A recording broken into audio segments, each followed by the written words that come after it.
मित्रांनो, विषय खूप हार्ड आहे. विचार करा, ज्या माणसाने भारताला ऑस्कर मिळवून दिला, ज्याचं वंदे मातरम ऐकल्यावर आजही अंगावर काटा येतो, तोच ए आर रहमान आज म्हणतोय की त्याला बॉलिवूडमध्ये काम मिळत नाहीये. कारण कम्युनल थिंकिंग. म्हणजे बॉलिवूडमध्ये आता धर्मावरून काम मिळतंय की हे फक्त एक व्हिक्टिम कार्ड आहे? आजच्या या व्हिडिओमध्ये आपण बॉलिवूडची जिओ पॉलिटिक्स डिकोड करणार आहोत. हा फक्त म्युझिकचा विषय नाहीये, हा एका मोठ्या नॅरेटिव्हचा भाग आहे. व्हिडिओ शेवटपर्यंत बघा, कारण शेवटी आपण एका अशा मुद्द्यावर बोलणार आहोत ज्याने रहमान सरांच्या छावा चित्रपटाबद्दलच्या विधानावर प्रश्नचिन्ह उभं केलंय. जय श्रीराम, मी अमोल कोते पाटील आणि भारत न्यूजमध्ये आपलं स्वागत आहे. तर झालं असं की रहमान सरांनी एका मुलाखतीत म्हटलंय की इंडस्ट्रीत काही चायनीज विस्पर्स म्हणजे अफवा सुरू आहेत, ज्यामुळे त्यांना ही गोष्ट समजली आहे की कम्युनल किंवा धार्मिक विचारसरणीमुळे त्यांना काम मिळणं कमी झालंय. आता हा दावा ऐकायला खूपच संशयास्पद वाटतो. का? कारण जर बॉलिवूड खरोखरच कम्युनल झालं असतं तर फहीम अब्दुल्ला, सलीम सुलेमान, जावेद अली, अरमान मलिक किंवा अगदी शाहरुख, सलमान, आमिर या खान त्रिकुटाला काम कसं मिळालं असतं? साजिद वाजिद असोत किंवा जावेद अख्तर, या सगळ्यांना आजही तितकाच मान मिळतोय. मग प्रश्न पडतो की कम्युनलिझम फक्त रहमान सरांच्या बाबतीतच कसं काय काम करतंय, की इथे सीन काहीतरी वेगळाच आहे? जेनझी मित्रांनो, आपण एका अटेन्शन इकॉनॉमीमध्ये राहतोय.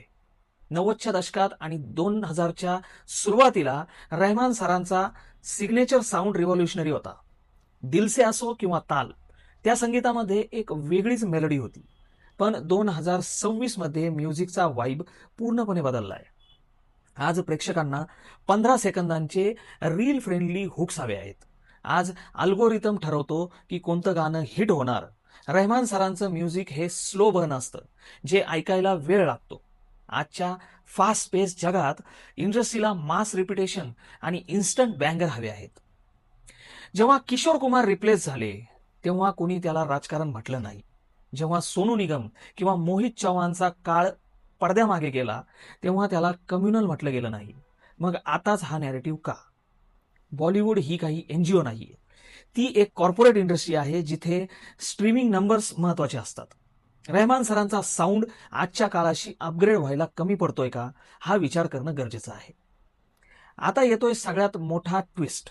रहमान सरांनी छावा या चित्रपटाला डिव्हायसिव्ह म्हटलंय, म्हणजे विभाजनकारी आणि प्रोपोगंडा म्हटलंय. मित्रांनो, छावा हा चित्रपट संभाजी महाराजांच्या जीवनावर आधारित आहे. त्यांचा त्याग, धर्मासाठी त्यांनी दिलेलं बलिदान, हा इतिहास डॉक्युमेंटेड आहे. जर सत्य इतिहास दाखवणं डिव्हायसिव्ह असेल तर मग फनामध्ये दहशतवाद्याचं उदात्तीकरण करणं काय होतं? हैदरमध्ये मंदिराला शैतानची गुफा म्हणणं काय होतं? जेव्हा आपण एका बाजूच्या कथांना क्रिएटिव्ह लिबर्टी म्हणतो आणि दुसऱ्या बाजूच्या भारतीय वीर नायकांच्या कथांना प्रोपोगंडा म्हणतो, तेव्हा समजून जा की इथे मेन कॅरेक्टर एनर्जीचं राजकारण सुरू आहे. हा फक्त म्युझिकचा विषय उरलेला नाही, हा सांस्कृतिक जिओपॉलिटिक्सचा भाग आहे. रहमान सरांच्या दाव्यातील सगळ्यात मोठी विसंगती म्हणजे रामायण हा प्रोजेक्ट. जर बॉलिवूड इतकं कम्युनल झालं असेल तर भारताच्या सगळ्यात मोठ्या हिंदू महाकाव्यावर आधारित रामायण चित्रपटासाठी संगीत द्यायला ए आर रहमान यांनाच का निवडलं गेलं? जर सिस्टीम मुस्लिमांच्या विरोधात असती तर त्यांना हा मेगा प्रोजेक्ट मिळालाच नसता. याचा अर्थ असा की इंडस्ट्री अजूनही टॅलेंटला महत्त्व देते, पण जेव्हा तुमचं काम कमी होतं तेव्हा व्हिक्टिम कार्ड खेळणं हा एक सोपा मार्ग वाटू शकतो, हे आपण अनेकदा पाहिलंय. जेव्हा सिनेमा फ्लॉप होतो तेव्हा स्क्रिप्टला दोष देण्याऐवजी बॉयकॉट गँग किंवा राजकारणाला दोष दिला जातो. जिओपॉलिटिकल भाषेत सांगायचं झालं तर भारत आता आपल्या सॉफ्ट पॉवरवर काम करतोय. आता भारत आपल्या स्वतःच्या कथा, आपला स्वतःचा इतिहास जगासमोर मांडतोय. जुना इकोसिस्टम जो विशिष्ट विचारसरणीला झुकतं माप द्यायचा, तो आता कोसळतोय. रहमान सर एक लिव्हिंग लेजंड आहेत, यात शंकाच नाही. पण लेजंड्सनी काळाप्रमाणे स्वतःला बदलायचं असतं. जेव्हा तुम्ही व्हिक्टिम मूडचा राग गाता तेव्हा तुम्ही तुमच्या चाहत्यांपासून लांब जाता. आजची जेनझी ऑडियन्स खूप हुशार आहे. त्यांना फेक नॅरेटिव्ह लगेच कळतात. त्यांना व्हाईब पाहिजे, ड्रामा नको. शेवटी मुद्दा एकच, इंडस्ट्री कम्युनल झालेली नाही तर इंडस्ट्री इव्हॉल्व्ह झाली आहे.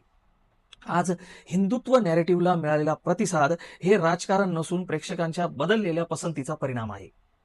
रहमान सरांना आमचा एकच मेसेज आहे, change the tune, not the enemy.